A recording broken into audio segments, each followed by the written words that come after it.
네, 오늘은 이제 구약편 처음 이제 시작하는 구약편 1과이지만 저희 강의로는 이제 다섯 번째 강의 시간입니다.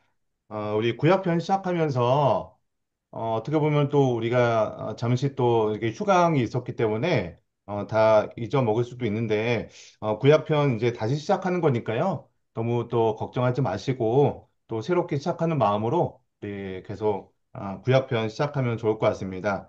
우리 책은 구약편 책 다 받으셨죠?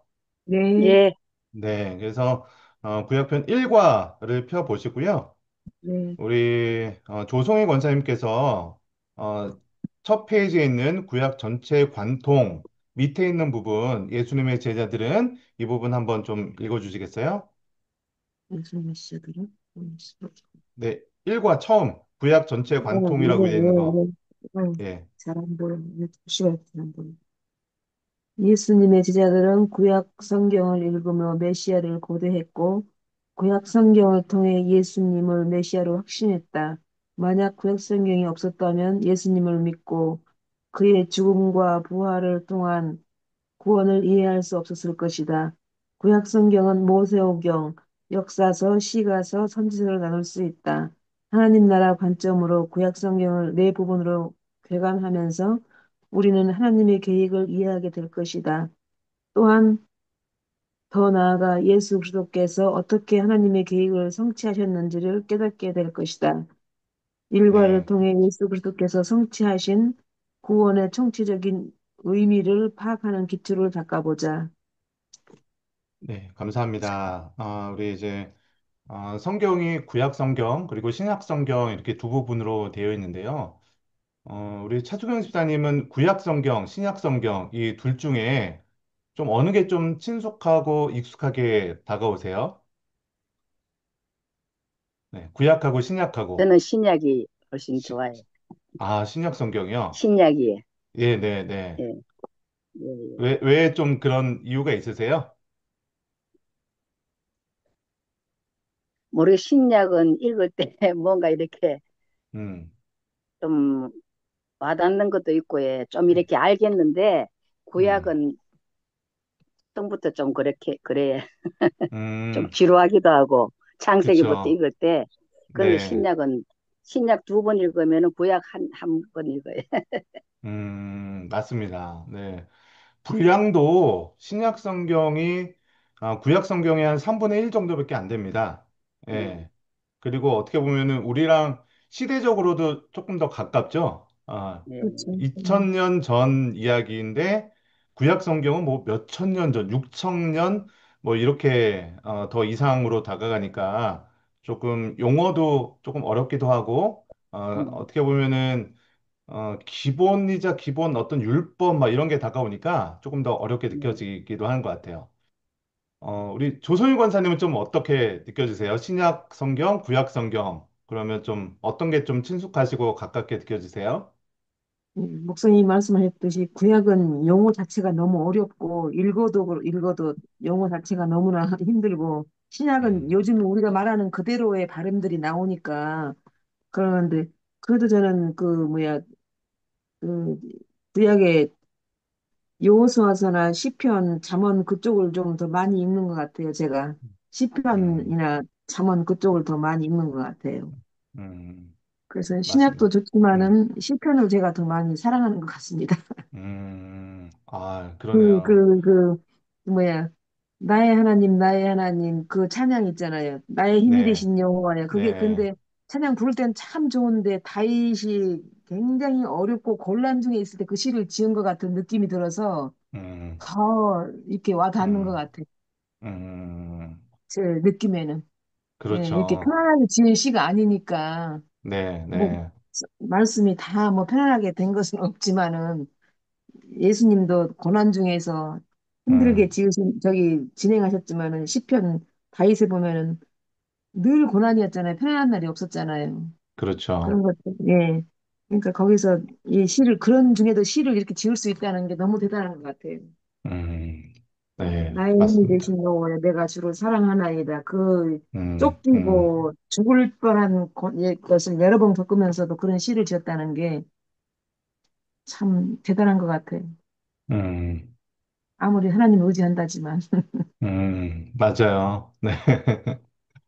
이렇게 우리 조성일 권사님도 신약이 전체적으로는 좀 시대적으로도 가깝고 익숙하지만 또 구약 성경 중에서는 뭐 여호수아서 그리고 네, 시편, 잠언 네, 이런 게 네, 좀 익숙하게 다가오신다 이렇게 말씀하셨는데 저도 학창 시절에 잠언 우리 어머니가 잠언을 좀 많이 읽어라 그러면 네, 지혜가 있을 네, 것이다 그러면서 이게 잠언을 되게 강조하셨던 그런 기억이 나기도 하는데요.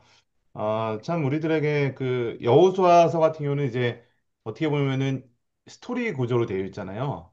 네, 이제 이야기다 보니까 굉장히 좀 뭐랄까요 익숙하기도 하고 좀 쉽게 다가오기도 하고 그런 것 같고요.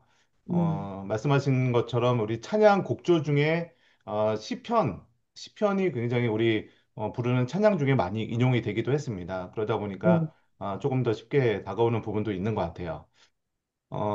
근데 중요한 것은 무엇이냐면, 우리가, 구약 성경 없이는 신약이 있을 수 없고요. 네, 구약의 기본이 없이는 어떻게 보면 자동차라고 예를 든다고 하면, 구약 성경은 자동차의 엔진, 뭐 이런 가장 기본적인 것을 이루는 게 음, 구약 성경과도 같습니다. 신약 성경은 어떻게 보면은 자동차에 그냥 디자인 있죠. 뭐 여러 가지 그냥 뭐 유리창, 뭐 우리가 앉는 시트, 뭐 이런 거죠.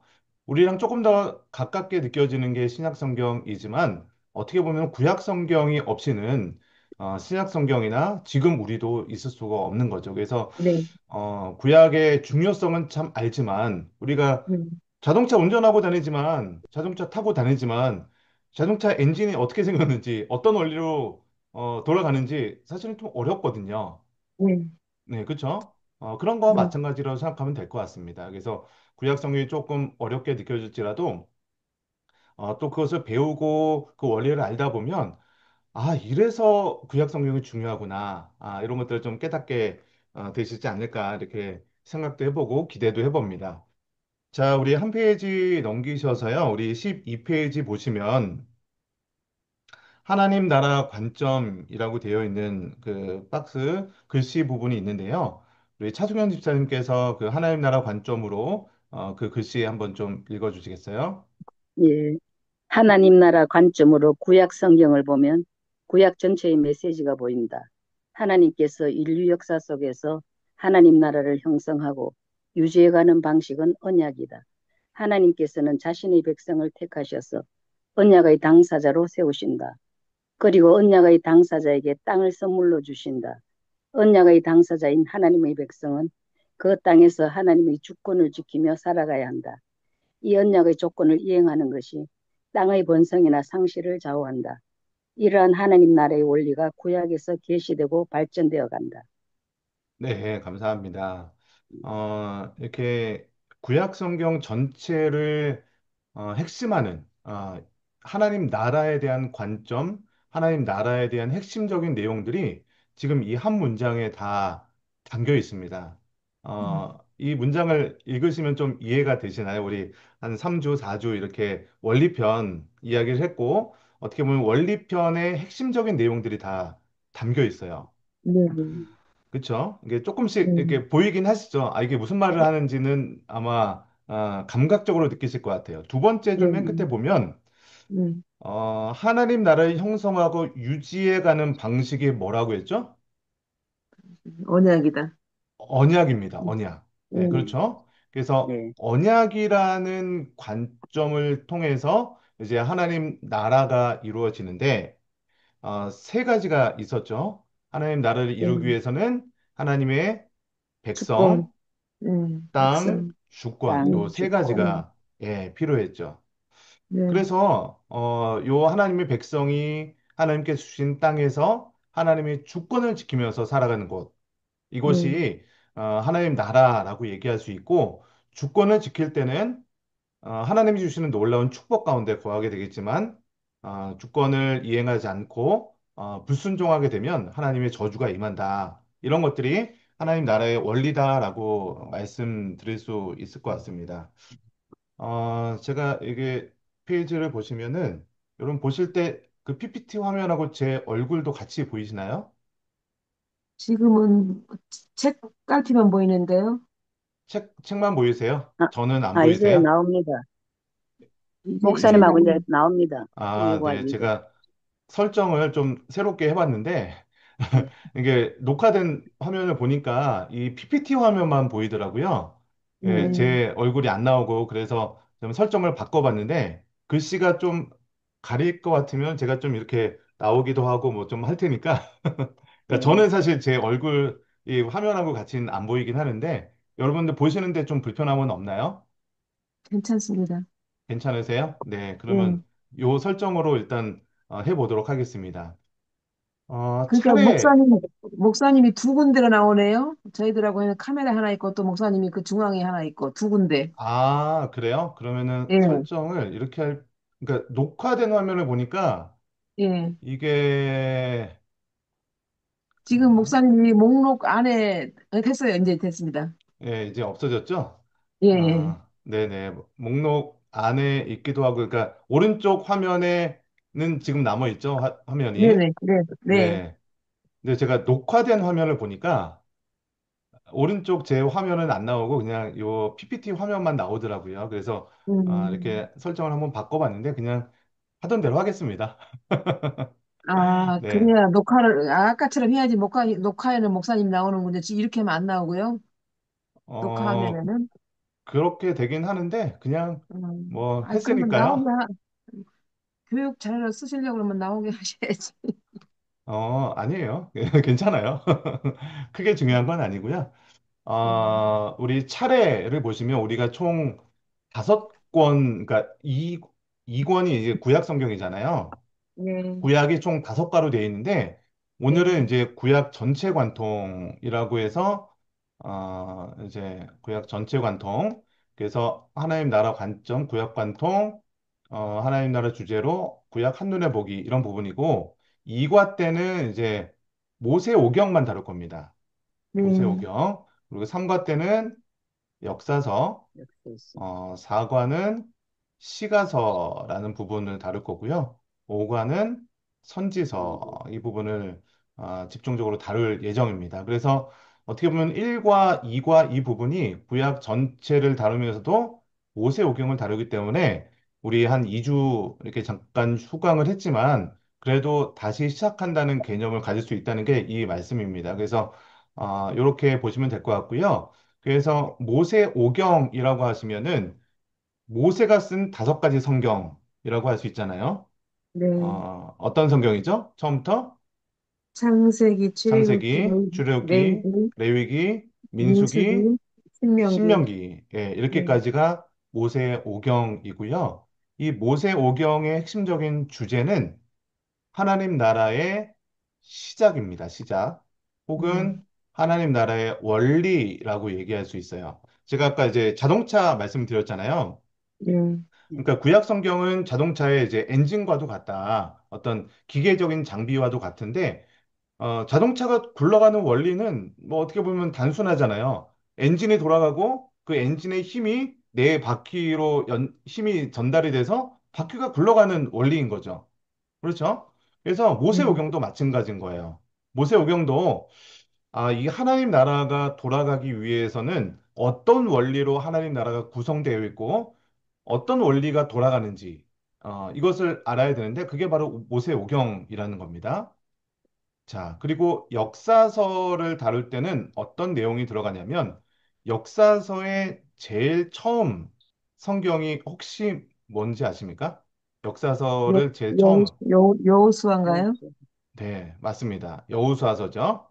네, 여호수아서부터 시작해서 이제 에스더까지 네, 여기가 구약 성경의 역사의 처음과 끝이라고 생각하시면 돼요. 그러니까 물론 출애굽 전 뭐 그 광야에서 그것도 이스라엘의 역사지만 이스라엘이란 민족이 생기고 나서부터의 역사를 이스라엘의 역사라고 얘기한다면 이제 여호수아서에서 이제 가나안 땅이 들어가잖아요. 그래서 가나안 민족이 되고 이스라엘 민족이 되기 때문에 역사서의 시작은 여호수아서부터 시작한다라고 생각하시면 됩니다. 그리고 에스더서에서 이제 이스라엘 백성들이 포로로 끌려갔다가 포로로 귀환하는 것까지 이스라엘의 역사가 마무리가 되는 거죠. 그래서 이스라엘 역사서에서는요, 하나님 나라의 발전 과정, 정말 이 원리대로 하나님 나라가 구성되는 그 원리대로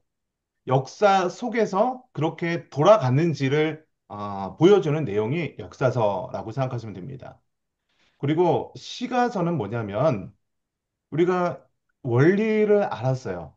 그리고 하나님 나라의 역사 속에서 때로는 성공하기도 하고, 때로는 실패하기도 하고, 이렇게 실패와 성공을 반복하다 보니까, 정말로 하나님 나라의 원리대로 살았더니 하나님이 놀라운 복을 주시는구나.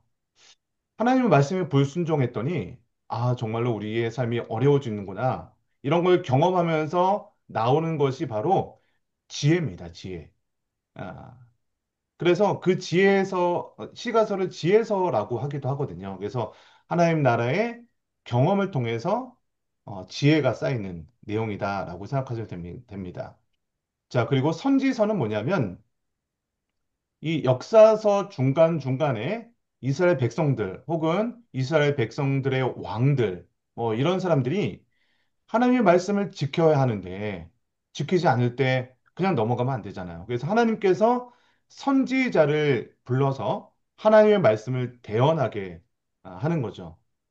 그래서 뭐 선지서가 기록될 당시 이게 시간적인 순서로 모세오경, 역사서, 뭐 시가서, 선지서 이런 시간적인 순서로 쭉 기록된 게 아니라 시가서나 선지서는요 역사서라는 이 시간 안에서 기록된 성경이라는 거죠.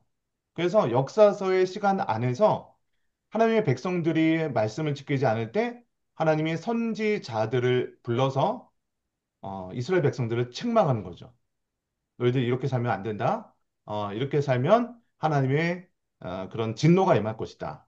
뭐 이런 충고와 죄에 대해서 책망하는 내용이 선지서라고 할 수 있습니다. 그런 선지서는요, 그렇게 책망만 있는 것이 아니라 하나님께서 새로운 언약을 맺으셔서 너희가 지금 이렇게 포로로 끌려가 있고 너희가 이렇게 지금은 어렵지만 메시아를 보내주셔서 다시 회복시켜 주실 것이다. 이런 메시지를 전하는 것이 선지서다라고 이해하시면 될 것 같습니다. 자, 이렇게 구약 전체를 조금 이렇게 살펴봤고요. 자, 우리 다시 책으로 돌아와서요. 우리 12페이지 보시면 아까 이제 언약에 대해서 말씀을 잠깐 나누고 시작했는데 이게 어떻게 보면 구약 원리편의 가장 기본이죠, 기본. 네. 자, 하나님께서 하나님의 나라를 운행하는 원리가 유지해 가는 방식이 바로 언약이라고 말씀드렸습니다. 자, 이 언약이 구성되는 게 세 가지가 필요했죠. 제일 처음에 뭐가 있어야 되죠? 하나님의 백성. 백성을 선택해 주셨습니다. 자, 음, 하나님께서 하나님의 백성을 선택하는 거를 다른 의미로 한다면 뭐라고 했죠? 우리, 구원. 네, 구원이죠, 구원. 네. 그러니까 이 부분 있죠. 자, 하나님께서 구원해 주시는 것은 우리가 할 수 있는 영역입니까? 아닙니까? 아닙니다. 아니, 네. 그래서 우리 기독교, 특별히 우리 장로교, 우리 칼빈주의를 믿고 있는 우리 교단은요, 하나님의 예정과 섭리를 믿습니다. 아, 그러니까 이거는 우리의 영역이 아니라는 거예요. 하나님께서 태초에 택정하셔서 우리를 구원해 주시기로 이미 계획해 주셨다라고 이야기를 합니다. 그런데 어, 기독교라고 해서 꼭 이렇게만 얘기하지 않는 교단도 좀 있습니다. 음, 뭐냐면 음, 어, 인간의 편에서의 어떤 행위라는 부분들 있죠. 그러니까 내가 무엇을 해야만 구원받을 수 있다. 내가 뭐 헌금을 많이 해야만 구원받을 수 있다. 라든지 혹은 방언을 하는 것이 구원받은 사람들의 증거다라고 하든지, 그러니까 음, 사람 편에서 무엇을 하고 안 하고에 따라서 하나님의 선택이 결정된다라고 하는 부류의 교단 혹은 뭐 신학들이 있습니다. 어, 이런 거를 어떻게 보면은 행위 구원이라고 좀 얘기할 수 있어요. 행위 구원. 그러니까 인간의 행위를 통해서 하나님의 구원이 결정된다는 거죠. 내가 믿었으니까 아니 뭐 내가 믿었으니까 구원받는 거지. 내가 입으로 시인했으니까 구원받는 거지. 어떻게 보면은 맞는 것 같기도 하고요. 틀린 것 같기도 하고 좀 애매한 부분도 있는 것 같습니다. 성경에서도요, 이런 부분들이 좀 나뉘어 있기도 해요. 특별히 우리 야고보서를 보시면 야고보서는 인간의 행위를 굉장히 많이 강조하거든요. 음, 그렇죠? 음. 아니, 너 행위가 없는 믿음은 죽은 믿음이다라고 이야기를 하잖아요. 그렇죠? 여러분 어떻게 생각하세요? 뭐가 여러분에는 좀 익숙하십니까? 구원에 대해서? 근데 뗄래야 뗄 수 없잖아요. 동전의 앞뒤 마냥. 네. 저는 그런 것 같아요. 물론 선택이 하나님 우리에게 주신 선물인데 우리를 구원하시 자기 택하신 거는 근데 성경에 보면은 맞아요. 목사님 말씀하신 것처럼 그런 부분이 여러 군데 있어요. 그러면 뗄 수가 없는 부분이죠, 그게. 근데 그것만 주장하니까 이제 어떤 정파에서는 그것만 주장하니까 음, 옳지 않다는 거죠. 네. 우리 차수견 집사님 혹시 이런 뭐랄까 토론이라고 할까요?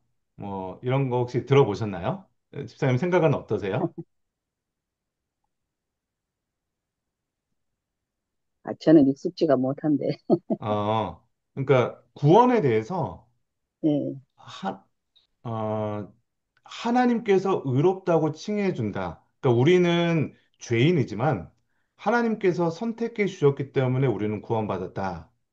이거를 칭의라고 하거든요. 의롭다고 칭해 준다. 요거와 반대되는 개념이 우리의 행위로 구원받는 거다. 어, 뭐가 좀 익숙하세요? 집사님한테는? 뭐가 좀 맞는 것 같으세요? 이건 뭐 신학적으로 굉장히 좀 논란이 있는 내용이기도 하기 때문에 한번 여쭤보는 거예요. 어떻게 성도님들 입장에서는 어떤 게 좀 더 친숙하게 다가오시는지. 제, 제 자신의 행위로 저기 구원받겠죠. 음, 그렇게 행위도, 생각합니다. 행위도 굉장히 중요하죠. 네. 네네. 음, 그렇죠. 믿음이 이제, 있으면서 행위가 없으면은 믿음이 있다고 볼 수가 없지요. 믿음이 네네. 있으면서, 그렇죠. 그러니까 네. 뗄래야 뗄 수가 없는 거죠. 네, 맞습니다. 그러니까 음. 어떤 신학이라는 것과 우리의 신앙적인 부분들을 조금 잘 연결시켜야 되는 부분들이 있어요. 예, 예, 예. 그러니까 무슨 말씀이냐면, 좀 하면은 좀 제가 공유를 좀 끄고요. 제 얼굴이 좀 크게 나옵니까? 네, 이제 왕따시만하게 나오죠. 아니요. 네. 카메라가 작으니까, 화면이 작으니까 그렇게 되긴 하는데, 그러니까 신학 우리는 이제 신교 그러니까 개신교라고 하잖아요. 저희를. 네, 그리고 캐톨릭 우리 네, 뭐 쉽게 말하면 성당. 음. 네. 이게 원래 구교라고 얘기하고 음, 우리를 이제 신교 친구가. 네, 예, 이렇게 얘기할 수 있죠. 그러니까 큰 테두리에서 보면은 우리가 구교인 캐톨릭에서 나왔다라고 생각할 수도 있어요. 그렇죠? 네, 네. 네. 어, 근데 또 이렇게 생각하시면 안 되는 게 그러면 우리가 캐톨릭에 뿌리를 둔 거냐? 어, 아니죠. 예, 그렇게 이해하시면 안 됩니다. 그러니까 우리는 초대교회, 그러니까 교회가 먼저예요. 뭐 캐톨릭이 먼저다, 개신교가 먼저다 이렇게 생각하시면 안 되고요. 우리 성경 시대가 있잖아요. 이게 예수님 당시 예수님 당시에 이제 초대교회 성도들이 모였죠. 예수님이 부활 승천하시고 나서 베드로와 또 바울과 이런 사람들을 통해서 복음이 증거가 됐잖아요. 그러면서 세계 곳곳에 교회들이 세워졌어요. 그렇죠? 그 네, 교회를 우리는 초대교회라고 이야기를 합니다. 네, 그렇죠? 근데 네, 초대교회가 생겨나면서 처음에는 그래도 로마의 압제 속에 있기도 하고 인정받기도 하고 하다가 나중에는요, 기독교가 로마의 국교로 인정을 받게 됩니다. 그러니까 우리 대한민국에 국교가 있어요? 대한민국 사람들은 무조건 어떤 종교를 믿어야 된다. 아니에요. 이런 거 없잖아요. 예, 근데 이슬람은요, 거의 국교처럼 되어 있어요. 네, 그렇죠? 알라가. 예, 알라. 네. 예. 저희 누나가 사우디에 사시거든요. 거기는 이슬람의 메카잖아요. 완전 메카가 있는 곳이고, 거기에서 기독교인들이 있을까요? 없을까요? 거기에. 있더라고요. 있습니다. 예. 저희 예, 누나도 교회 다니세요. 근데 사우디아라비아 그 이슬람의 메카인데도. 굉장히 위험하던데. 어, 저희 누나는, 그러니까 국교 안에서 뭐라 할까요? 뭐 종교를 탄압하거나 뭐 테러하거나 그 정도는 아닙니다. 예. 그래도 기독교로서 그냥 자기들도 알아요. 저희가 교회라는 거는 알지만 그냥 뭐 눈 감아준다고 할까요? 예. 그냥 그렇게 기독교 교회 생활하는 거를 그냥 인정하지만 그게 뭐 정식적으로 저기는 교회다. 뭐 십자가 내걸고 간판 내걸고 이렇게는 못하는데 그래도 뭐 한 지역도 있을 수 있겠지만 기본적으로는 뭐 그 나라는 국교가 바로 이슬람교로 믿는 거죠. 근데 그 우리는 사람들은 자기들이 원조라고 그러잖아요. 하나님 저거에 자기들이 원조라고. 그대로 그 구약시대 그대로 자기네가 해나고 있다고. 아, 네. 그러니까 유튜브를 보면 그러더라고요. 성경을 가지고도요. 성경 예, 안에서 종교가 크게 보면 세 개로 나눠져 있죠. 구약 성경을 가지고. 그렇죠? 네, 네, 구약 예, 성경을 예, 가지고 이슬람교가 나눠져 있고, 구약 예. 성경을 가지고 캐톨릭이 나눠져 있고, 또 우리 개신교가 나눠져 있고. 유대교 아니에요? 유대교도 아닌가요? 그렇죠? 예, 그러니까 넓게 보면은 네 가지, 유대교까지. 이스라엘 쪽. 네, 맞습니다. 그래서요, 성지순례 가보시잖아요? 우리 예, 예루살렘 성전 있잖아요. 이 예, 부분이 다 성지인 거예요, 그들한테는. 그러니까요. 네. 예, 그래서 그러니까 한 종교가 독점할 수 없습니다. 예, 종교 전쟁이 일어나는 거예요. 예, 예. 그래서 저기 예루살렘 성지 순례 가시면요. 이렇게 구역이 네 군데로 나눠져 있어요. 여기는 이슬람 구역, 여기는 그러니까요. 예, 캐톨릭 구역, 뭐 이런 식으로 나눠져 있기도 합니다. 근데 어쨌든 뭐 제가 이것도 이제 한 과목으로 다루다 보면 굉장히 재밌는, 저 예전에, 우리 성지순례 과정도 한번 제가 개설해서 한 적이 있기도 한데, 이것도 굉장히 재밌습니다. 나중에 뭐 시간이 되면 그것도 한번 더 개설하면 좋을 것 같은데, 어쨌든 간에 저희가 초대 교회 시절에서 세워졌던 그 교회는 로마의 압제를 당하기도 하고 뭐 어려움도 있었지만 한때는 기독교가 국교로 인정되기도 했었단 말이죠. 그러니까 그 나라에서 태어나면 그냥 기본적인 종교가 기독교가 되어야 되는 거야. 예, 예수님을 믿어야 되는 거예요. 그런 시절이 있었어요. 예, 여러분 지금 왜냐하면 유럽의 많은 종교들이 기독교 문화를 기본적으로 갖고 있잖아요.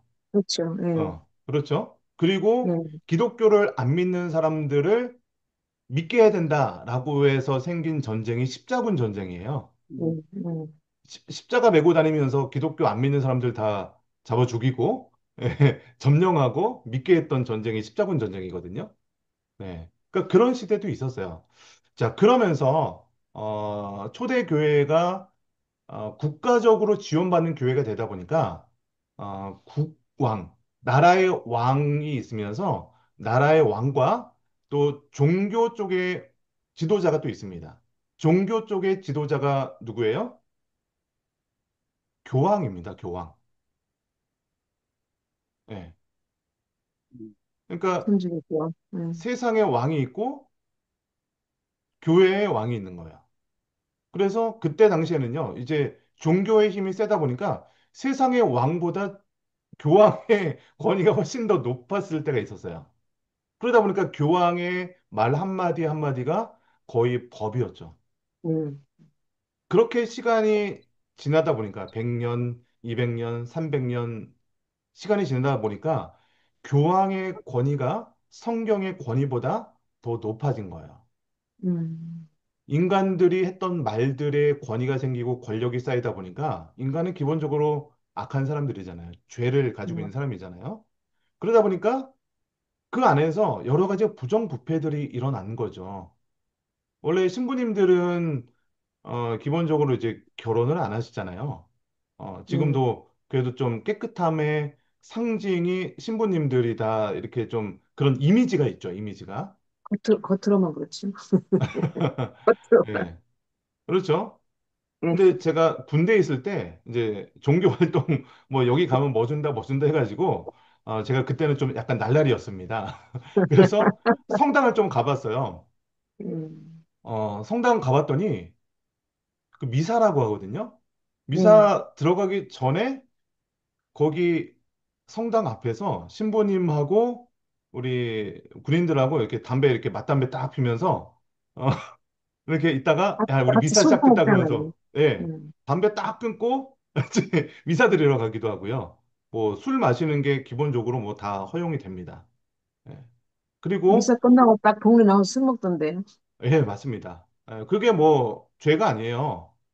뭐 우리도 뭐 성경적으로 따지면 술 담배 하는 게 죄다 아니다 뭐 이제 문화적인 차이는 있지만 그래도 한국 교회 안에서는 그래도 술, 담배 안 하는 게 그래도 좀 이렇게 좀 익숙하잖아요. 근데 근데 성경에 어, 있잖아요. 보지도 말라, 먹지도 말라 있잖아요. 그거 약으로만 쓰라고. 네. 그러니까 그거에 대해서 그러니까 술이 죄다 아니다 이런 식으로 따지고 가면은 좀 다른 견해도 있다는 거죠. 네. 그리고 이제 어떤 성적인 그런 부분들도 보면요. 성당의 지하에 보면요. 굉장히 많은 그런 유골들 이런 게 매장이 되어 있는데 유아들의 유골들도 굉장히 많습니다. 네. 예, 그게 이제 어떻게 보면은 그런 사생아들도 굉장히 많다는 거죠. 어, 신부하고 스며들. 네네. 뭐 그런 부분들이 이제 어떻게 보면 한국 안에서도 그러고 이미지상으로 굉장히 참 잘 포장이 되어 있기도 해요. 그러니까 뭐 누가 더 깨끗하다 뭐 그거를 따지려고 제가 말씀드리는 건 아니고 그러니까 인간의 권력이 세지고 인간의 어떤 그 교황의 권위와 이런 것들이 성경의 권위보다 더 높아지다 보니까 이 부교 우리가 얘기했던 카톨릭의 여러 가지 부정부패가 너무나도 많은 거예요. 그때 당시에 문제가 됐던 것 중에 하나가 이제 면죄부를 판매하는 거예요. 그러니까 캐톨릭 교리 중에 하나가 연옥이라는 개념이 있어요. 네, 우리가 연옥살. 지옥과 천국이 있는데, 그 중간이 연옥이라는 게 있다. 그러니까 천국에 네. 올라가기 전에 아직 네. 죄가 남아 있는 상태에 천국에 가기에는 좀 미흡하고, 그렇다고 지옥 가기에는 좀 애매한 죄를 지은 뭐 그런 사람들이 가는 곳이 연옥이다라고 하고요. 그 연옥에 있는 사람들을 구원할 수 있는 길이 있는데, 그 길이 뭐냐면 이 땅에 아직 죽지 않은 가족들이 죽어 있지만 천국에 가지 못한 이 연옥에 있는 사람들을 위해서 기도하거나 선행을 네. 쌓거나 네. 네. 헌금을 많이 하거나 그러면 그분들이 천국에 올라갈 수 구원받을 때. 있다라는 네. 그 네. 개념이 바로 연옥이라는 개념을 카톨릭에서 만든 거예요. 혹시, 그래서 혹시, 혹시 요새 목사님, 그, TV에서 천국보다 아름다워 연속극을 하거든요? 혹시 그거 그렇습니까? 보셨나요? 아니요, 천국보다 저는 아름다워. 거기에 제가 그, 천국도 나오고 지옥도 나오거든요. 그래서 음, 그거 보고 굉장히 무서웠는데, 지금 이제 연옥설을 말씀하시니까, 그 음, 문제가 나오는 것 같아. 지금 그 연속극에서. 그렇나요? 제가 예. 드라마를 지옥이 제가 아주 진짜 무섭게 나와요. 그래요? 지옥이. 예. 근데 거기서 아, 구원해주는 사람이 있어요. 그렇죠. 네, 그 책 중에 단테라는 사람이 쓴 신곡이라는 책이 있어요. 음, 예. 어떻게 보면은 그런 드라마나 이런 것들도요, 뭐를 기본 텍스트로 하냐면 단테의 신곡을 기본적으로 갖고 쓴 아마 드라마이지 않을까 이렇게 생각을 하고요. 음, 단테의 신곡이 어떻게 보면은 그 연옥설, 지옥과 네. 천국과 이거를 단테라는 사람이 직접 가보고 나서 기록을 했다라고 어떤 그 작가의 상상력을 동원해서 지옥은 이런 곳일 것이다. 연옥은 이런 곳일 것이다. 이렇게 가는 곳인데, 그 지옥을 보고 연옥에 가는데, 연옥에서 이 단테라는 사람을 천국에 올려 보낼 수 있는 그 도움을 주는 천사가 있는데, 그게 이제 미가엘이다. 예, 이런 미가엘 천사라든지 그런 천사의 도움을 받는다. 뭐, 이런 개념들이 어떻게 보면요. 그 캐톨릭의 기본적인 어떤 개념들이 있어요. 그래서 캐톨릭에서는 성모 마리아에 대한 개념, 그리고 음, 그 우리 그 천사, 음, 천사를 숭배하는 그런 개념들이 조금 더 강하기도 합니다. 그러니까 우리 기독교의 개념하고는 좀 다른 부분들이 있어요. 그러니까 그런 신학들이 왜 나왔냐? 이게 교황의 말이나 이런 것들이 성경의 권위보다 더 높아지고 또 연옥에 대한 개념들을 이렇게 설명하려고 하다 보니까 그것을 설명하려고 하다 보니까 그런 교리들이 하나씩 추가가 되는 거예요. 자, 그렇게 한, 그러니까 그런 시대가 이제 18세기, 그러니까, 1600년, 700년, 뭐, 요런 시기가 되는 거죠. 그때 당시에 이제, 이 캐톨릭에서는요, 성경을 그, 저기 뭐죠? 라틴어로 성경이 기록돼 있었습니다. 라틴어. 음, 그러니까 음, 라틴어라고 하면요, 그때 당시에 사람들이 기본적으로 사용하는 언어가 아니에요. 어, 지금도 뭐 라틴어는 뭐 그렇게 많이 사용하지도 않고 라틴어는 이제 죽은 언어라고 하거든요. 사어예요, 사어. 그러니까 실생활들이 그때 당시에는 뭐 헬라어라든지 뭐 이런 것들이 사용됐을 때였고 뭐 이렇게 그러니까 라틴어를 사용 안 하는데 성경을 라틴어로 이제 미사 때 보면요. 라틴어 성경으로 미사가 진행돼요. 그러니까 지금도 그래요? 지금은 이제 성당에 지금도? 가면요. 지금 성당에 가면은 한국말로 합니다. 네. 예, 약간 설교 비슷하게 하기도 하고 하긴 하는데 그 성당에서의 기본적인 예식은 뭐냐면 예전이요. 그러니까 미사에 참여하는 거에 의의를 둡니다. 그래서 뭔가 막 외우죠. 일어섰다 예, 앉았다 하면서 성문을 뭘 막 외우잖아요. 외워요. 네네. 예, 예. 그러니까 그런 것들이 예전에는요, 그 라틴어로 된 것들을 그냥 신부님이 이렇게 막 읊어요. 그러니까 무슨 얘기인지 모르죠. 그래서 성당에 가면요, 스테인드 글라스가 많이 있잖아요. 그러니까 창문에 이렇게 색깔로 그림 그려놓은 게 예, 있잖아요. 예, 예. 그게 나온 이유가 뭐냐면 신부님들의 그런 설교라고 할까요? 이 미사를 알아들을 수 없으니까 그림을 통해서 성경이 이런 거야. 라는 것을 그림을 통해서 보여주는 거예요. 그러다 보니까 맞아. 거기에 굉장히 많은 그런 예, 성화라든지 뭐 그런 그림들이라든지 그런 게 스테인드 글라스라든지 그런 게 더 많이 개발이 된 거거든요. 그래서 나온 거예요, 그게? 그럼요. 그리고 이제 음, 성당에 보면 미켈란젤로가 천지창조 그런 그림도 그리고 막 런 그림들 예, 유명하잖아요. 예. 예. 그런 배경 속에서 그런 그림들 뭐 이런 것들이 나온 거예요. 자, 그런데 18세기의 르네상스 시대가 시작하면서 이제 인쇄술이 그때 발달이 됩니다. 그러니까 책을 찍어내는 기술이 그때 이제 나온 거죠. 그 전에는 성경을 갖고 있을 수가 없었어요. 인쇄술이 발달 안 됐으니까 그때는 다 손으로 베껴 쓰는 거죠. 네, 손으로 베껴 쓰고 특별히 뭐 구약 성경 같은 경우는 사본이라고 하잖아요.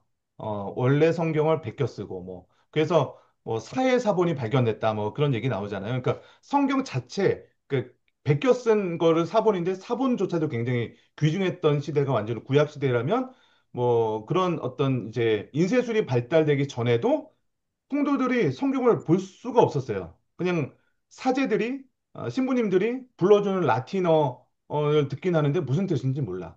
예, 그런 시대였죠. 그러다가 이제 인쇄술이 발달한 거죠. 예, 그러면서 성경을 번역해서 성경을 직접 읽을 수 있는 시대가 열리기 시작한 거예요. 그래서 성경을 내가 직접 번역해서 읽다 보니까 이게 뭔가 신부님들이 얘기했고, 그런 성당에서 얘기했던 그런 교리들하고 뭔가 좀 안 맞는 부분들이 있는 것 같죠. 음, 그때 나온 게 종교 개혁자들입니다. 맞죠. 칼빈이라든지 음, 루터라는 사람들 들어보셨죠? 네. 예. 음, 그런 사람들이 성경을 읽어보니까 이게 아니네. 저 신부가 얘기하는 것 뭔가 문제가 있네. 그러면서 이제 성당에다가 95개조 반박문이라는 것을 딱 대잡으로 붙여버려요. 95개, 95가지의 문제점들을 붙여놓는 거죠. 그러면서 성당은 이거 잘못했고 저거 잘못했고 그러면서 그 구교회, 그러니까 캐톨릭의 문제점들이 있기 때문에 우리는 진짜 성경으로 돌아가야 된다라고 해서 나온 게 신교예요. 개신교라는 거죠. 네. 그러니까 이런 큰 테두리로 보면 기독교가, 그러니까 개신교가 구교에서 나왔다라고 얘기하는 게 어떤 부분에서는 맞지만 구교가 뿌리라고 얘기하기에는 어폐가 있는 거죠. 그러니까 우리는 구교에서 신교로 나온 게 아니라 원래 초대교회로 돌아가고자 했던 거죠. 구교회, 캐톨릭에 문제가 있기 때문에 성경으로 돌아가기 위해서 개혁주의라고 하거든요. 성경으로 돌아가자. 원래로 음, 돌아가자. 예. 음, 그렇게 해서 나온 종교가 우리 개신교입니다. 예. 조금 이해가 되시겠죠? 네. 네. 근데 이 구원에 대한 그런 개념들도요. 우리가 개신교 안에서도 뭐 여러 가지 뭐 아까 이제 동전의 앞뒤와 같다라고 말씀을 드렸는데 이렇게 생각하시면 될 것 같아요. 우리 구원은 하나님의 선택입니다. 음, 택정하셨고 예정하셨고 이건 하나님의 전적인 하나님의 영역이에요. 그런데 네. 구원받은 하나님의 백성이라면 어떻게 이런 죄를 짓고 뭐 악한 행위를 하고 이렇게 할 수 있겠냐. 그러니까 구원받은 백성이라면 당연히 이런 행동을 해야 되지 않겠냐. 그런 개념으로 우리가 행위가 반드시 따라와야 된다. 이렇게 가는 거지. 우리가 어떤 것을 했기 때문에 구원받을 수 있다라고 한다면, 어, 이렇게 생각하시면 될 것 같아요. 운전면허 시험에 통과하려면 100점 만점에 요즘에 몇 점이 통과한지 모르겠네요. 한 60점 정도 60점 되나요? 안에 60점인가? 60점. 네, 60점 네. 정도이겠죠. 우리의 행위를 통해서 점수가 매겨진다면 60점은 넘어야 구원받을 수 있다라고 한번 생각해 볼까요? 그러면 여러분들의 행위를 몇 점 정도 매길 수 있을 것 같으세요? 우리 일반 집사님들은 뭐 10점, 우리 권사님들이니까 우리 조선의 권사님 같은 분들은 한 뭐 30점, 예, 장로님들은 한 50점, 그래도 목사님들은 그래도 뭐 한 60점? 카트라인 정도는 겨우 넘을까? 이렇게 생각할 수 있는 정도가 아니라는 거예요. 아니죠. 절대로 아니죠. 네. 그러니까 우리의 성도님들 신앙이 행위, 더 좋아요. 네, 그럼요. 그러면 성도님들 신앙이 더 좋죠. 네. 그러니까 올라갈수록 신앙이 더 안 돼요. 우리의 행위를 점수로 매긴다면, 구원받을 수 있는 점수로 매긴다면, 목사님들은 한 1점. 그러면 성도님들은 몇 점일까요? 성도님들이 제일 좋아요. 평신도님들. 성도님들도, 성도님들도 1점. 장로님들도 1점. 성도님들이 더 좋다. 목사님들이 더 좋다. 이렇게 생각하는 것 자체가 문제가 있다는 거예요. 그러니까 우리의 행위가 구원받는 데에 뭐 유의미한 영향을 미칠 수도 없을 정도라는 거예요. 제 말은. 네, 네. 네. 그렇죠. 우리의 행위는요, 그냥 구원받은 성도로서의 그냥 자연스럽게 나와야 되는 그런 부분들이지, 우리의 네. 행위가 우리의 구원에 어떠한 영향력을 미칠 수 있는 정도가 아니라는 거예요. 예. 우리가 그런 개념으로 봐야지, 저 사람을 보니까, 저 장로님은, 어떻게 장로 땄는지, 고수업 져서 땄는지, 저 목사님은 뭐 가위바위보해서 목사 안수 받았나? 그렇게 말하는 아, 사람도 많이 있어요. 네네. 세상 그러니까, 사람들이. 네. 근데 그렇게 되기까지의 사실 기독교인들의 혹은 중직자들의 혹은 목회자들의 혹은 성도들의 문제도 좀 있긴 하죠. 보여지는 네. 삶이 네. 보여주는 삶이. 그렇죠? 잘못됐다는 거죠. 네. 네. 당장 손가락질 세상은요. 하잖아요. 맞아요. 우리 예수쟁이 교회 같았다 안에서, 그러면. 맞아요. 교회 예. 안에서는 어떻게 목사님들이 저럴 수 있어? 장로님들이 저럴 수 음. 있어? 뭐 이렇게 서로, 또 목사님들은 어떻게 성도가 돼서 이럴 수 있어? 서로 손가락질을 해요. 네, 근데 네. 외부에서 보면 왜 저래? 저 사람들? 다 교인들 아니야? 예, 예, 교인들은 왜 그래? 이렇게 바라보는 거죠. 예, 그러니까 우리의 어떤 행위는요, 다 어떻게 보면은 전적 타락, 우리의 행위로 구원받으려면 아무도 자격이 없는 거예요, 사실은. 예. 네. 그러니까 그런 개념으로 봤을 때, 어, 다시 제가 다시 화면을 좀 공유하겠습니다.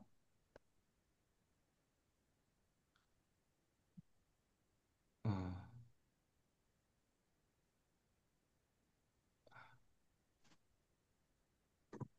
이 부분, 하나님의 선택과 구원에 대한 부분은요, 하나님의 절대적인 영역이라는 거예요.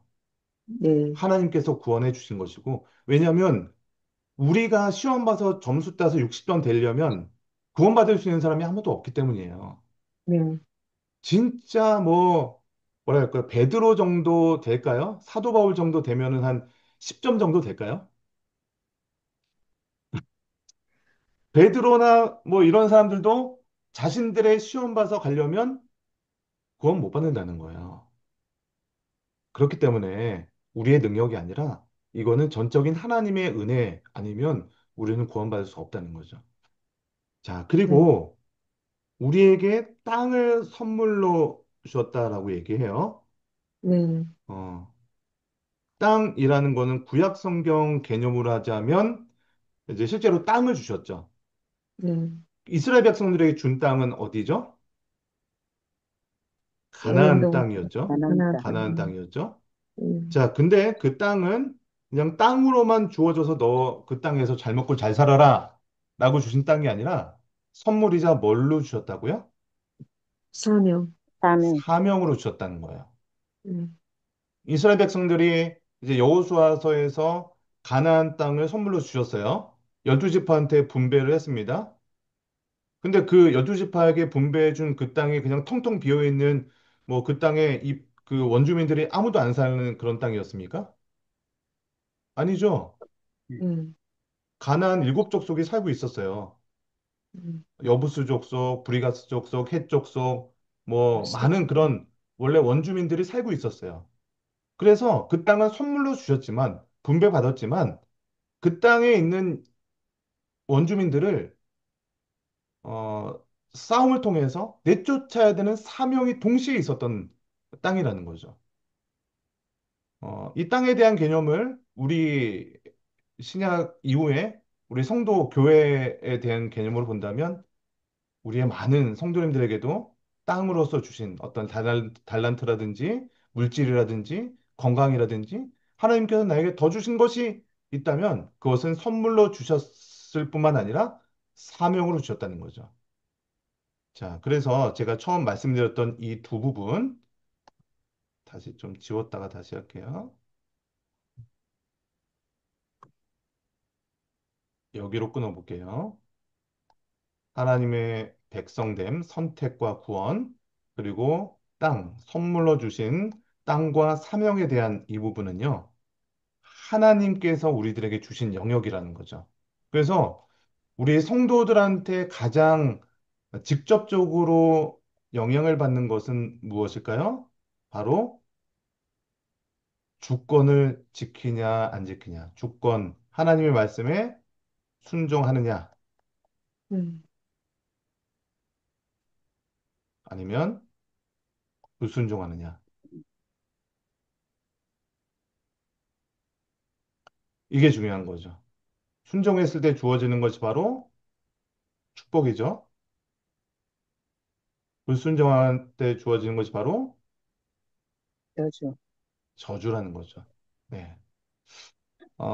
제가 오늘은 이렇게 일부러 어떻게 보면은 우리 원리편에서 했던 부분들을 다시 한번, 어, 여러분 아시는 내용이었을 거예요.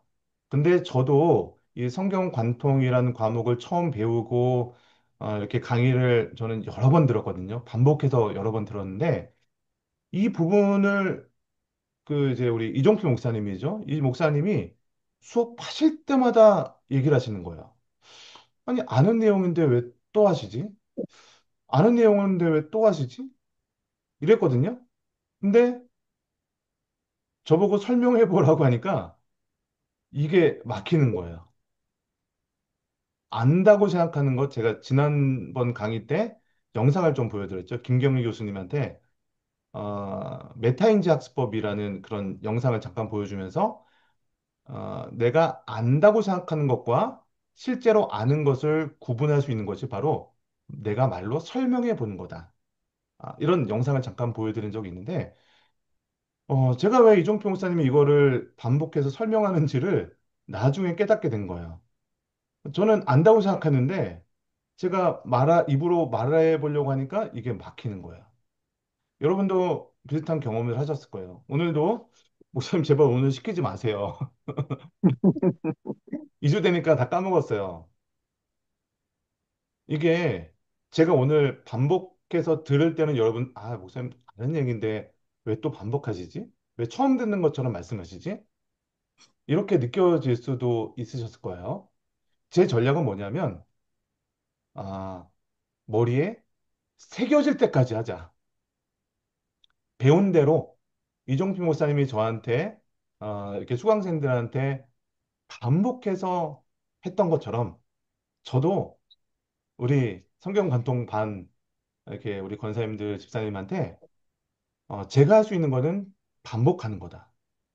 그래서 머리에 새겨질 때까지 툭 건들면 백성당 주권 이거를 간단하게라도 설명할 수 있는 수준으로 만들어 드리는 게 제 성경 관통 과정의 목표입니다.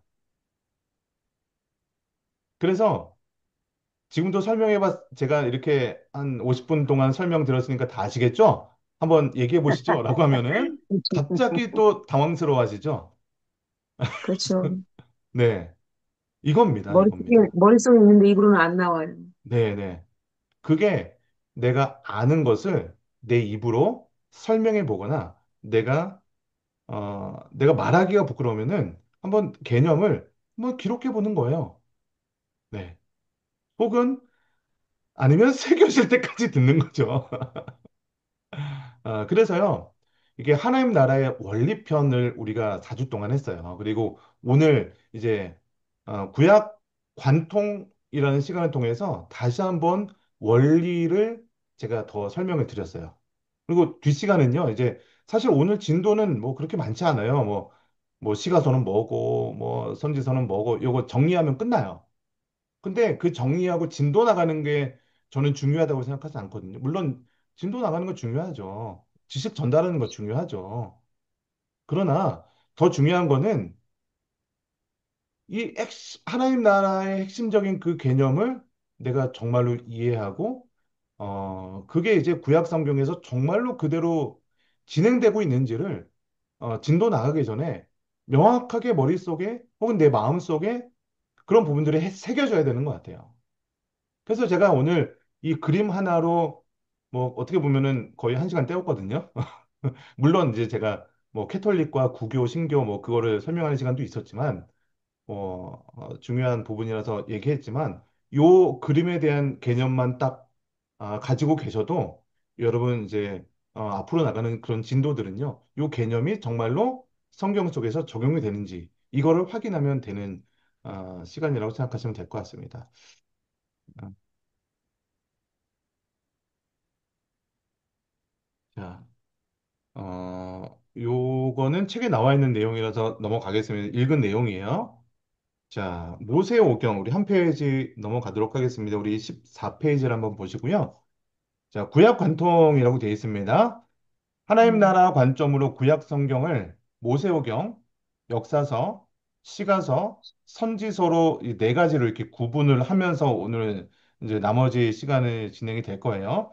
그리고 각 특징을 정리하면서 전체적인 메시지를 이해하고 정리하면 좋다라고 되어 있습니다. 첫 번째 이제 모세오경인데요. 다음 지문을 참고하여 질문에 답해보라. 우리 조성일 권사님께서 그 네모 박스 한번 좀 읽어주세요. 모세오경에는 백성, 땅, 주권의 원리가 제시되고 있다. 에덴 동산에서 이 원리가 제시되고 하나님의 주권을 거부하여 땅을 상실했다. 하지만 하나님께서는 하나님 나라를 포기하지 않으신다. 여자의 후손이 뱀의 후손을 이기고 승리할 것을 예언하시고 실패한 아담과 하와에게 가죽 옷을 입혀 살게 하셨다. 하나님께서는 셋의 후손을 통해 하나님 나라를 이어가시다가 아브라함을 부르시고 그의 후손들을 통해 다시 이 땅에 하나님 나라의 원리를 제시하신다. 이스라엘 민족들을 백성으로 삼아 땅을 약속해 주시고 시내 산에서 율법을 선포하게 하셨다. 네, 이게 모세오경에 대한 부분이었는데요. 자, 이제 모세오경의 처음 성경인 이제 창세기에서 보시면 하나님께서 아담과 하와를 창조하셨죠.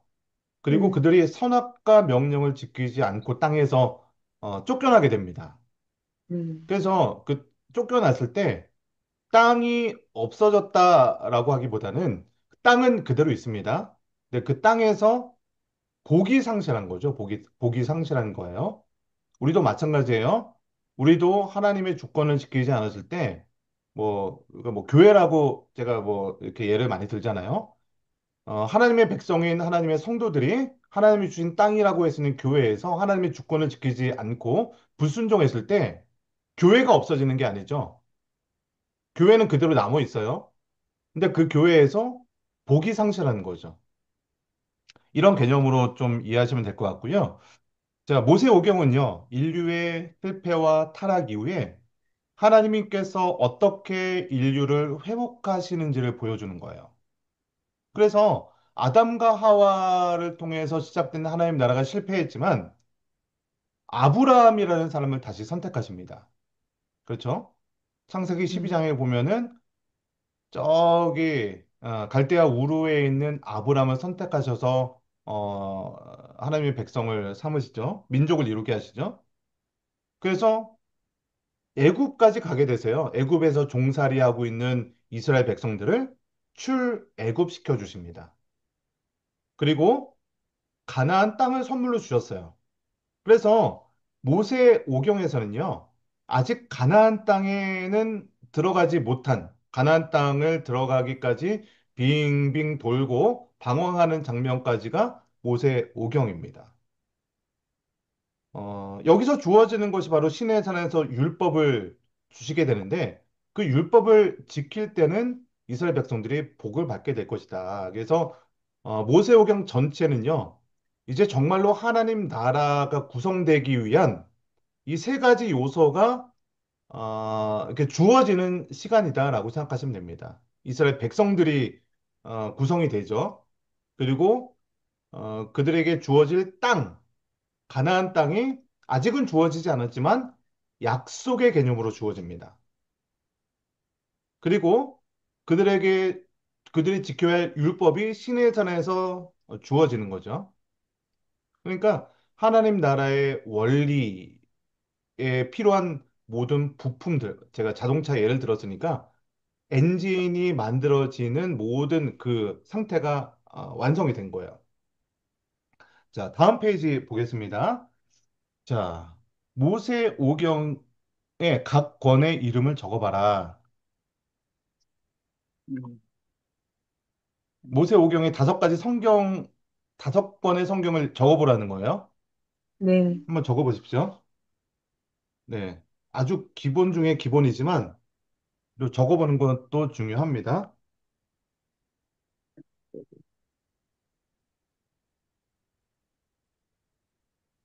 15페이지인가요? 네. 모세오경 각 권의 이름을 적어봐라. 창세기, 출애굽기, 레위기, 레위기, 민수기, 민수기, 네. 신명기. 신명기죠. 자, 그러면 하나님 나라 관점에서 모세 오경의 주제는 무엇인가? 네, 하나님 나라의 시작이라고 할 수 있습니다. 자, 그러면 하나님 나라가 왜 시작이 되었을까요? 하나님 나라가 시작을 했다는데, 온 인류를 구원하기 위한 하나님의 계획이었기 때문이에요. 하나님께서 이 땅을 만드신 것이 온 인류의 구원하기 위해서 하나님께서 계획하셨기 때문이에요. 자, 그것이 무엇을 통해서 계시가 됐냐면 언약을 통해서 우리에게 계시가 된 거예요. 모세 오경에 두 가지 중요한 언약이 있는데요. 첫 번째 언약이 뭐냐면 아브라함 언약이라고 할 수 있습니다. 창세기 12장부터 25장의 내용을 기반으로 하는데요. 아브라함에게 언약을 맺으시죠. 음. 두 번째 언약은요, 시내산 언약이라고 할 수 있어요. 시내산 언약. 시내산에서 모세를 통해서 십계명을 주시죠. 네, 이런 언약.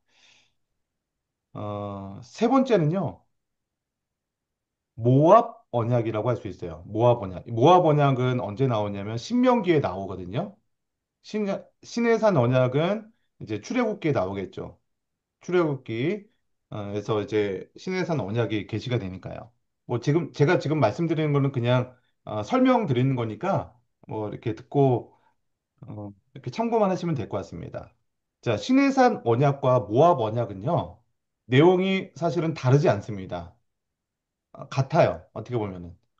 어, 오히려 그 신해산 언약에 있었던 부분 중에서 모압 언약에 빠진 부분들이 많습니다. 이게 뭐가 다르냐면 신해산 언약에서는요. 그러니까 출애굽기, 레위기, 민수기까지가 어떻게 보면은 신해산 언약의 전체적인 내용일 수 있거든요. 그러니까 이게 뭐냐면 어, 모세오경의 언약 중에 그 성막을 출애굽기에 보면은 우리가 출애굽기를 읽다 보면 제일 힘든 내용이 뭐냐면 성막의 재료를 설명하고 그거를 뒤에 가면요. 뒷부분에 가면 똑같은 얘기를 또 해요. 음, 그쵸? 그 왜 음, 또 할까요? 성막을 짓는 방법을 하나님이 모세한테 얘기해 주는 게 앞부분이고요. 똑같은 내용을 모세가 백성들한테 얘기해 주는 게 뒷부분이에요. 그러니까 출애굽기가 그 듣기만 해도 어려운 거 그 뭐 고가 매시고 뭐 그 성막을 규빗. 만드는 재료가 뭐고 맥규빗이고 막 그런 거를 두 번이나 반복을 하는 거예요. 그러니까 사실 성경 통독할 때 제일 먼저 위기가 올 때가 출애굽기 후반 부분입니다. 네. 그렇죠? 그 다음에 레위기는 뭐예요? 제사법이잖아요. 음, 레위기 들으시면 레위기 읽으시거나 레위기 설교를 듣거나 그러면 마음이 어떠세요? 마음이 힘들어요. 편안하시죠? 힘들어집니다. 음, 왜냐면 이거 뭐 제사가 뭔지도 모르겠고 뭐 너무 용어도 너무 복잡해. 어렵고 네, 너무 예, 복잡하고 어 근데 이 제사법은 너무나도 중요했던 거죠. 왜냐하면 이스라엘 백성들이 죄의 문제를 해결해야 되는데 죄 문제를 해결하는 유일한 길이 제사를 통해서였기 때문이죠. 그래서 제사에 대한 제도, 법들, 이런 것들을 알려줘야 돼요. 자, 그 다음에 민수기는 뭐냐면 백성의 수를 세는 거죠. 백성 숫자에, 음, 그러니까 백성의 수를 세는 성경이에요. 민수기는요. 그래서, 그리고 그 수를 센 백성들이 이제 광야에서 성막을 만들었잖아요. 성막은 구름 기둥이 혹은 불 기둥이 움직이면 바로 짐 싸서 움직여야 되는 상태였어요. 그때는요. 지금처럼 교회나 성전이 지어져 있지 않았기 때문에 임시 성전이었죠. 텐트였죠. 성막이요. 그래서 구름 기둥, 불 기둥이 움직이면 빨리 걷어서 움직여야 돼요. 그래서 민수기는 우리 12지파가 있었잖아요. 12지파가 성막을 기준으로 어떤 배치를 통해서 어, 그 60만 3,550명이라고 하거든요. 이스라엘 백성들이 그때 당시에 인구 조사를 해보면요. 60만 명이 성전을 중심으로, 성막을 중심으로 배치가 되어야 되겠죠. 그러니까 민수기는요, 그 숫자들이 어떤 성막을 중심으로 어떻게 배치할 것인가. 그리고 이제 구름기둥, 불기둥이 움직이면 그냥 앞으로 가면서 우후속순수로 갈 수 없잖아요. 성막이 제일 먼저 움직이고 그 뒤에 어떤 지파가 순서대로 갈 것인가. 지인이 움직이는 순서, 백성들이 이동하는 순서, 이런 것들이 기록된 성경이 바로 민수기입니다. 그러니까 그 광야에서 40년 동안 삥삥삥삥 돌아다니잖아요. 음. 네. 그러면서 이제 이스라엘 백성들이 가나안 땅에 정탐을 갑니다. 민수기 12장, 13장쯤에 가면은 정탐을 가요. 정탐을 가서 정탐을 간 사람 중에 여호수아와 갈렙이 있었죠. 네. 근데 여호수아와 갈렙 말고 나머지 사람들은요, 부정적인 보고를 하죠. 저기 가나안 땅에 가보니까 기골이 장대한 사람들이 넘쳐난다. 우리는 그들에 비하면 메뚜기처럼 보인다. 우리는 그들의 밥이다. 이런 보고를 하죠. 근데 여호수아와 갈렙만이 아니다. 저들은 우리의 밥이다. 우리는 할 수 있다. 이렇게 보고를 하죠. 그래서 그 부정적인 보고 때문에 이스라엘 백성들이 그 부정적인 보고를 믿고 하나님께 원망하고 모세를 원망하고 이래서 40년 동안 광야에서 빙빙 돌게 되는 거잖아요. 자, 그러면서 출애굽 1세대들은 광야에서 다 대부분 죽습니다.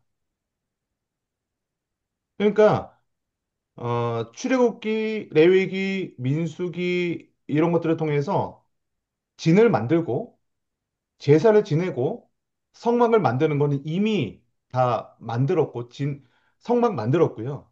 돌아다니면서 진 배치 어떻게 하는지 제사 어떻게 드리는지 그거는 다 알고 있는 내용들이에요. 자, 그러면서 40년이 지나면서 출애굽 1세대들은 그때 당시의 수명으로 보면은 다 죽었습니다. 그리고 여러 가지 뭐 고라당 배신하고 막 그러면서 다 이제 어느 정도 정리가 됐어요. 그러고 나서 출애굽 2세대들이 남아 있는 그 상황에서 모세가 다시 한번 똑같은 율법을 주십니다. 이스라엘 백성들에게. 그래서 그 어느 땅에서 주냐면 그 땅이 바로 모압이라는 땅이었어요. 모압 땅은 어디냐면 요단강 동편. 그러니까 요단강을 건너기 직전, 이제 가나안 땅에 들어가기 직전에 모압 평지라는 곳이 있는데요. 그곳에서 출애굽 2세대들한테 하나님의 율법이 이런 거니까 너희들 이 율법을 잘 지켜야 된다. 이렇게 주신 율법이 신명기예요. 그래서 신명기는요, 두 번째 율법이라고 얘기합니다. 그러니까 첫 번째 율법은 1세대들한테 주어진 율법인데 두 번째 율법은 출애굽 2세대들한테 주어진 율법이에요. 근데 여기가 제가 그 신해산 언약이 1세대들 언약이고 모압 언약은 2세대들 언약인데 1세대 언약하고 빠진 내용들이 있다고 말씀드렸어요. 어, 그 10계명이요. 출애굽기에도 나오지만 신명기에도 똑같이 나와요. 그러니까 이게 두 번 나오는 게 아니고요. 전달된 사람이 다른 겁니다. 그러면서 1세대 신해산 언약에서 빠진 것이 제사법 빠지죠. 그러면 진 배치라든지 성막 만드는 법이라든지 이런 것들은 빠집니다. 왜냐하면 이미 이스라엘 백성들이 하고 있는 거기 때문에 알고 있는 거기 때문에 그 내용들은 빠집니다. 그리고 신명기 때 두 번째 율법이 주어지는 거예요.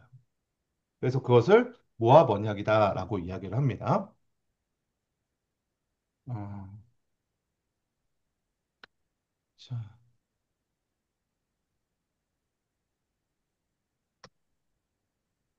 그 모세의 오경은 하나님 나라가 어떻게 시작되는지 보여준다. 그러면서 모세의 오경이 보여주는 하나님 나라를 국민 영토 주권으로 한번 정리해 보자. 이렇게 되는데요. 모세오경에서 국민은 누구였죠? 모세오경에서 국민 누구예요?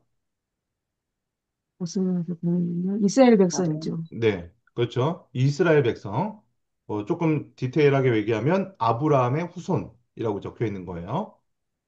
네, 그리고 영토는 가나안 가난 땅. 땅이었죠.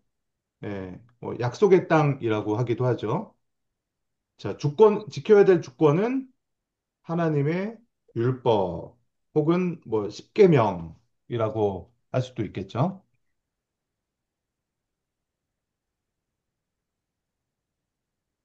자, 역사서로 좀 넘어가겠습니다. 16페이지를 보시고요. 차수견 집사님께서 그 네모 박스에 있는 지문 좀 읽어 주시겠어요? 예. 역사서는 이스라엘 백성이 멸망하여 바빌론의 포로로 잡혀가기 전에 기록된 역사서 1과 포로 후기에 기록된 역사서 2로 나뉜다. 역사서 1은 이스라엘 역사 가운데 하나님 나라의 원리가 어떻게 적용되어 발전해 가고 있는지를 보여준다. 역사서 2는 멸망하여 소망을 잃어버린 하나님의 백성에게 하나님 나라는 여전히 유효하다는 말씀을 전한다. 네, 감사합니다. 어, 새로운 용어가 나왔어요. 우리 역사서는 하나만 있는 줄 알았더니 역사서가 뭘로 나눠진대요? 두 가지로. 1과 네, 2. 두 가지로. 네, 음. 역사서 1과 역사서 우리 차중현 집사님이 역사서 1과 역사서 2 이제 한국어와 영어를 이렇게 병행해서 사용해 주셨어요. 아주 세련되십니다. 저는 이제 역사서 1과 역사서 2라고 그냥 표현하겠습니다. 네. 자, 역사서 1은 뭐라고 설명했어요? 지문해 보니까. 이스라엘 포로로 역사. 잡혀가기 전 네, 그렇죠. 포로로 잡혀가기 전에 전과 있었던 일까지가 역사서 1, 역사서 음, 1이라고 얘기할 수 있고요. 역사서 2, 역사서 2는 뭐죠? 포로 후기에 기록된 것. 그렇죠. 예, 그래서 포로로 끌려가기 전, 그러니까 포로로 끌려가는 것이 기점으로 해서 역사서 1과 역사서 2로 나눠지게 됩니다. 포로로 끌려갈 때가 언제를 얘기하는 거죠? 성경으로 얘기하면요. 열왕기 상하 부분까지 해서 이제 이스라엘 백성들이 멸망을 하는 내용입니다. 그래서 열왕기 상하까지가 역사서 1에 들어갔고요. 열왕기 상하 다음에 있는 성경이 뭐죠? 역대상. 역대 상하죠. 근데 네. 역대 상하도 열왕기 상하에 있는 내용들이 반복이 되죠. 음. 읽어보셨죠? 역대 상하. 네. 네. 여러분, 성경이 열왕기 상하에서 이스라엘의 왕들, 뭐, 이런 사람들이 기록이 돼 있잖아요. 근데 역대 상하는 왜 기록이 돼 있을까요? 똑같은 내용처럼 보이잖아요. 우리 고개를 숙이고 계신 조선희 권사님. 저는 왜 저랑 눈을 안 마주치시면요. 더 질문하고 싶어져요. 네. 왜 아니, 책을 그럴까요? 보느라고 보겠지. 네. 책에 아무리 봐도 안 써져 있어요. 책 봐도요, 네, 뭐. 완전 다, 있어요. 네. 아무것도 안 써져 있죠. 네. 역대 상하가 열왕기 상하에 분명히 왕들의 얘기가 나오는데 역대 상하는 왜 썼을까? 내용이 중복이 돼요? 그 내용이고 그 내용이고 그렇죠? 왜 이렇게 똑같은 내용을 성경은 반복할까요? 책 분량 늘리려고 했을까요? 왜 그랬을까요? 여기, 뭐냐? 이거, 뭐야, 여기 맨 역사서, 거기 보니까는 흥망성쇠라고 있잖아요. 그걸 네, 다시 한번 이스라엘 백성들한테 깨달으라는 거 아닌가요? 너희들 이럴 때는 흥하고 이럴 때는 쇠하니까. 네. 그런 뜻이 아닌가요? 뭐, 그렇게 생각할 수도 있겠죠. 그럼 뭐예요? 네. 이거 혹시 많이 차수경 읽었지만, 집사님, 네, 차수경 집사님, 어? 목사님, 저는 이거 전혀 네, 모르겠어요. 그렇죠. 뭐, 예, 예, 열왕기 읽었지. 상하, 역대 상하 있는 거는 아시죠? 차수경 집사님. 예, 예, 들어는 예, 보셨죠? 혹시 예, 읽어는 읽어는 보셨어요? 봤어요. 읽어도 읽어는 보셨어요? 봤어요. 예, 네네. 내용이 비슷해요. 예. 내용이 비슷해요. 읽었지만, 읽었지만 이렇게 질문하시니까 전혀 지금 기억을 못 하겠어요. 네. 그거를 질문한 의도는요, 제가 처음에 질문 안에 힌트가 담겨져 있어요. 그래요? 역사서는 역사서 1과 역사서 네, 2로 나눠진다고 했잖아요. 네네, 역사서 1은 포로로 끌려가기 전에 네, 기록된 성경이에요. 네, 네, 포로로 끌려가기 전에 기록된 성경이 열왕기 상하까지예요. 네, 그리고 역대상하부터 에스더까지는요, 포로로 끌려간 이후에 기록된 성경이에요. 자, 보세요. 어, 자녀들이 있잖아요. 지금은 자녀들이 다 성장을 해서 성인이 되셨잖아요. 어떤 자녀들은 결혼을 한 자녀들도 있을 거고, 뭐 거의 뭐 30대, 40대가 됐을 거예요. 지금 여러분들은요.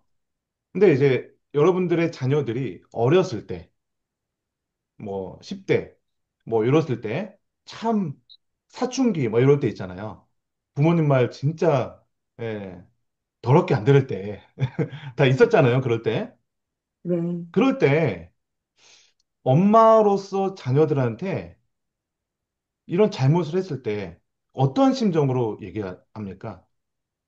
막 혼내고, 너 그렇게 하면 너 커서 뭐 되려고 그래?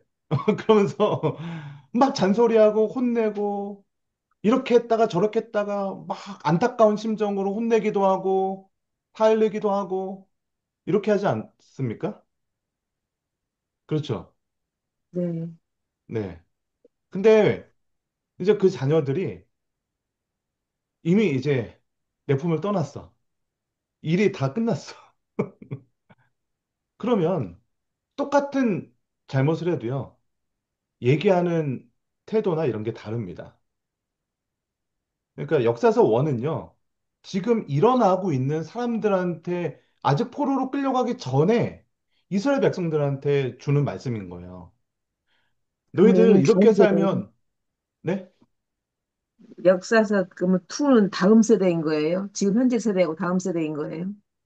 포로 이후에 이미 그러니까 망했어요. 이후에, 예, 예, 포로로 그러니까 다음, 끌려간 이후에 예, 다음 세대가 아니고요.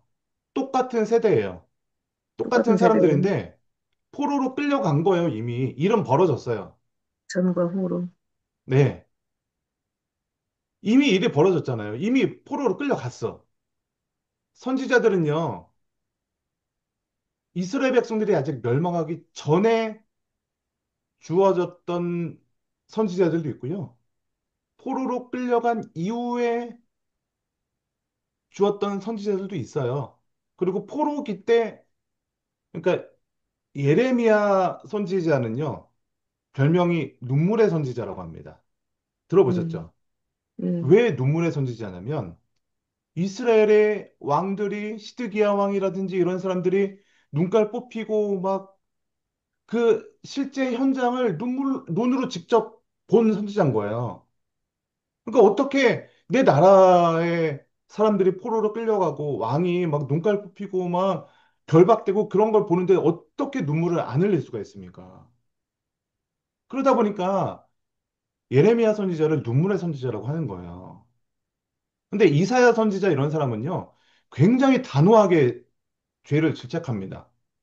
당신들 이렇게 하면 멸망한다. 음, 진노가 임할 것이다. 왜냐면 자녀들이 아직은 내 품에 있을 때는 때려서라도 얘네들 말 듣게 해야 되잖아요. 바른 길로 인도해야 되잖아요. 그게 부모의 역할이잖아요. 선지자들의 역할이 그런 거였던 거죠.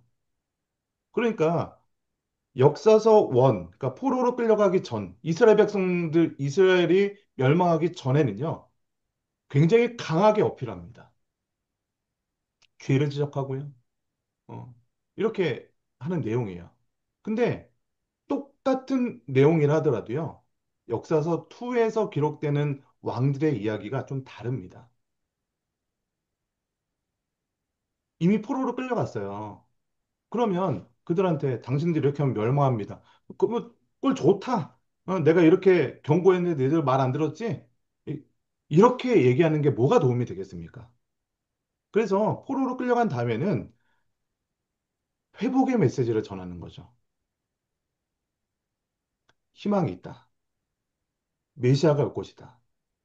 희망을 노래하면서 전하는 메시지가 역사서 2라고 생각하시면 돼요. 그러니까 뉘앙스가 달라요. 그래서 똑같이 이스라엘의 왕들을 기록할 때도요. 예를 들어서 이스라엘의 굉장히 악한 왕 중에 한 명이 므낫세라는 왕이 있습니다. 근데 므낫세 왕이요. 어떻게 보면 굉장히 악한 일을 했던 덩어리거든요. 근데 열왕기 하에 보면요. 열왕기 상인가 한 가지 정확하게 역대기에 보면요. 므낫세 왕이 잘한 일도 기록을 합니다. 왜냐면 못한 일만 기록하면 그냥 혼날 일만 있잖아요. 근데 못했지만 그래도 므낫세 왕이 이런 것들은 좀 잘했다. 어? 이런 어떤 긍정적인 신호를 주는 거예요. 사인을 주는 거예요. 예. 이런 메시지들이 역사서 2에 기록이 되어 있다는 거예요. 자, 역사서의 각 권 이름은 나중에 좀 채워 넣으시기 바랍니다. 여호수아서부터 여호수아, 사사기, 록기, 사무엘상하, 열왕기상하, 역대상하, 에스라, 느헤미야, 에스더. 윗줄에 있는 여호수아, 사사기, 록기, 사무엘상하, 열왕기상하까지가 역사서 1이라고 한다면 역대상하, 에스라, 느헤미야, 에스더 이 부분이 역사서 2라고 얘기할 수 있고요. 하나님 나라의 관점에서 역사서의 주제는요. 하나님 나라의 발전 과정이라고 얘기할 수 있습니다.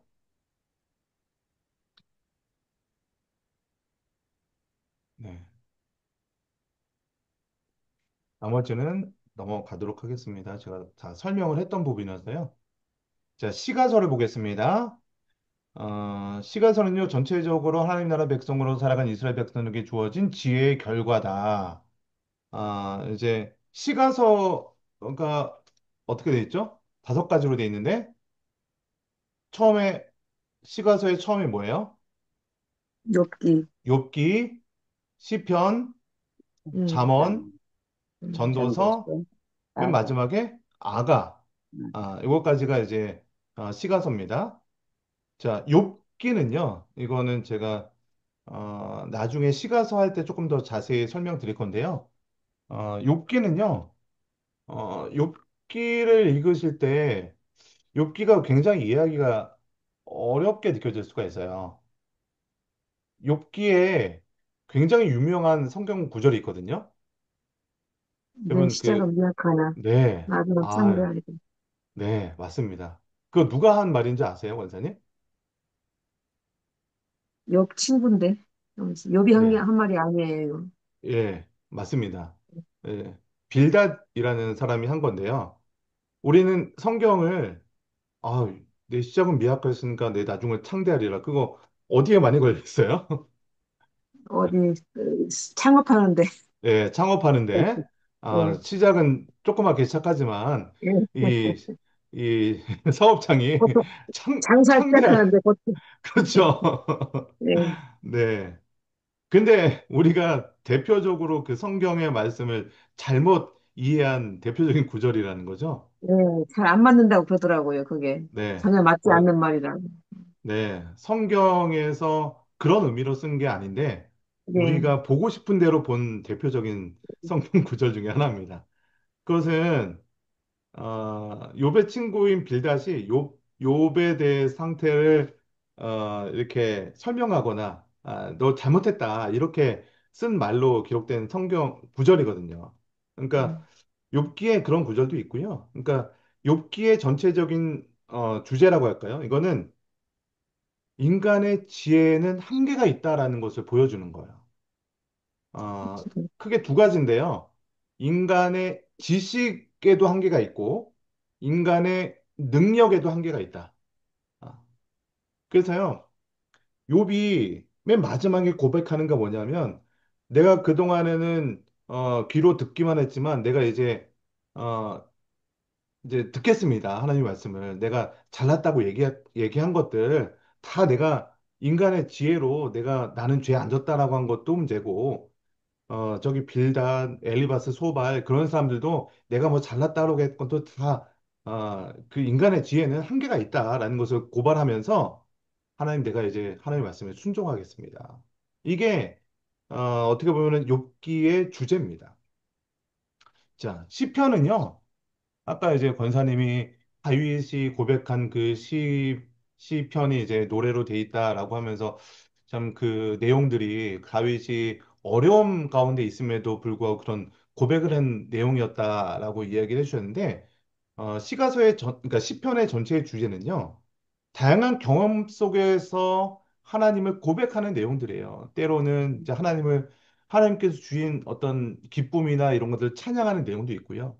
뭐, 하나님에 대한 뭐 창조를 이렇게 노래하는 시도 있고요. 고난 속에서 어떻게 하나님을 찬양하는지 뭐 그런 내용들도 있는 거죠. 뭐 그런 이거는 시가서 할 때 좀 더 자세하게 설명드릴 거고요. 잠언은요. 하나님을 경외할 때 경외하는 것이 지식의 근본이다. 이런 것들을 강조하는 거죠. 그리고 전도서는 인간에 주어지는 모든 일들의 가치를 판단하는 거예요. 뭐 헛되고 헛되니 모든 것이 헛되다라고 하면서 세상의 모든 것들이 필요 없다라고 하는 게 아니라 세상의 것들은 세상에서 필요한 만큼의 가치만 부여하면서 살아라.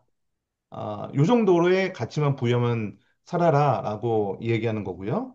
아가서는요, 뭐 어떻게 보면은 술람미 여인과 어떤 부부의 사랑 이야기일 수 있죠. 그러나 그게 우리와 하나님과의 사랑의 이야기다라고 이야기하는 게 이제 아가서라고 생각하시면 될 것 같고요. 마지막 우리 선지서는요.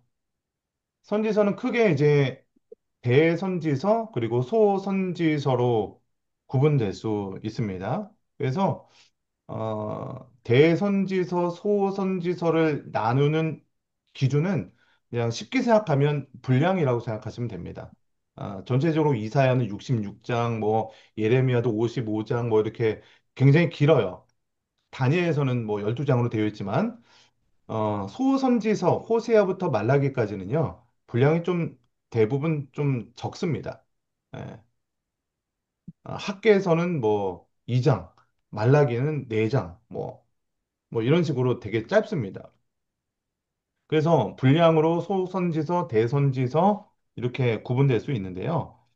어, 어쨌든 하나님 나라 관점으로 선지서의 주제는요, 하나님 나라의 백성의 실패, 실패에 대해서 경고하고요. 그러나 실패만 증거하는 게 아니라 새 언약이 있다. 너희가 멸망하지만 이것으로 끝이 아니다.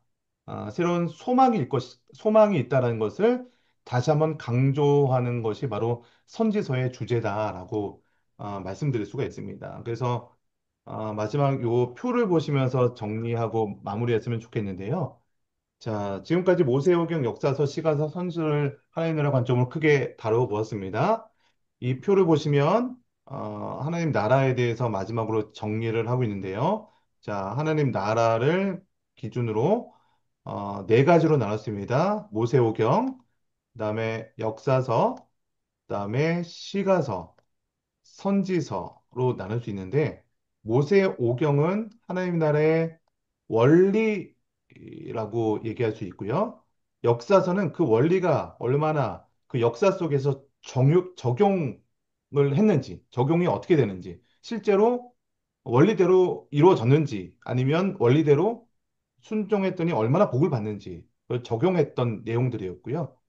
시가서는 그래서 어떤 결과가 나왔는데, 그러면서 지혜가 쌓이는 거죠. 그리고 선지서는요, 평가하는 겁니다. 그리고 미래에 대해서 예언해 주는 거예요. 그래서 구약 성경을 이렇게 네 가지로 나눠서 원리와 적용과 결과와 평가와 미래, 이렇게 이야기할 수 있을 것 같습니다. 자,